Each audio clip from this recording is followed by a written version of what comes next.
AGH menyusul Mario Dandi sebagai pelaku kasus penyiksaan David Ozora. Status AGH sebagai pelaku penyiksaan David diungkap oleh Polda Metro Jaya. Ayah David Ozora, Jonathan Latumahina, menanggapi penetapan AGH sebagai pelaku penyiksaan anaknya. Polisi melabeli AGH sebagai pelaku penyiksaan dengan hukum, bukan sebagai tersangka. Direktur Kriminal Umum Polda Metro Jaya Kombes Hengki Haryadi mengatakan, hal tersebut karena AGH, pacar Mario Dandi Satrio, masih berusia 15 tahun. Status AGH naik dari saksi menjadi pelaku disebut sebagai anak yang berkonflik dengan hukum.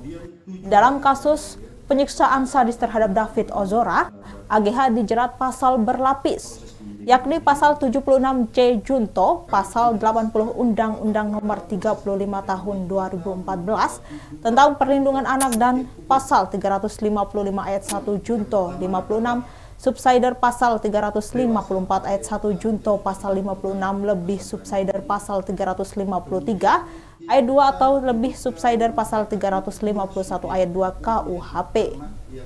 Soal penetapan AGH sebagai pelaku penyiksaan, ayah David Jonathan Latumahina memberi tanggapan lewat akun Twitternya. Jonathan menulis kalimat selamat menikmati dalam cuitan akun Twitternya pada Kamis 2 Maret 2023. Menurut Kombes Hengki Haryadi, setelah dilakukan penyelidikan diketahui bahwa Mario Dandi Satrio, Sen Lukas, dan AGH telah berbohong dalam memberi keterangan. Keterangan Mario, Sen, dan AGH tidak sama dengan bukti. Hengki menambahkan, dari fakta hukum yang pihaknya peroleh, baik dari chat WhatsApp, video rekaman penyiksaan CCTV di tempat kejadian perkara, kemudian keterangan saksi-saksi ternyata yang ada di tempat kejadian perkara tidak memberikan keterangan sesungguhnya. Bahkan, Mario Dandi Satrio, Sen Lukas, dan AGH terbukti telah merencanakan penganiayaan terhadap David Ozora. Kombes Hengki Haryadi bahkan menilai penyiksaan yang dilakukan Mario Dandi Satrio terhadap David masuk dalam kategori sadis. Mario melainkan beberapa kali tendangan ke kepala David. Anak mantan pejabat pajak itu pun menginjak tengkuk korban lalu memukul kepala korban yang sudah tidak berdaya. Saat menyiksa David pun, Mario memperagakan seolah sedang melakukan tendangan bebas dalam sepak bola. Penyidik menanggapi bahwa hal tersebut merupakan bukti kekerasan yang dilakukan sudah direncanakan. Untuk itulah polisi menambah konstruksi pasal yang menjerat Mario Dandi Satrio, anak dari Rafael Aluntri Sambodo.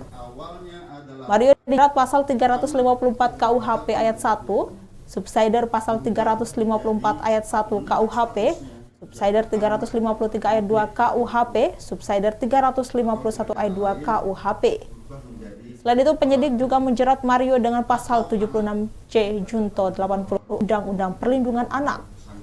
Ancaman hukuman yang menanti Mario Dandi Satrio adalah selama 12 tahun penjara. Dari fakta hukum yang kami peroleh, baik itu dari chat WA, baik itu dari video, kemudian baik itu dari CCTV yang ada di TKP, kemudian keterangan saksi-saksi, kami mengonstruksikan konstruksi pasal yang baru. Nah, sebelum kami jelaskan, kami juga perlu menjelaskan di sini, ternyata pada awalnya para tersangka ini ataupun orang yang ada di TKP tidak memberi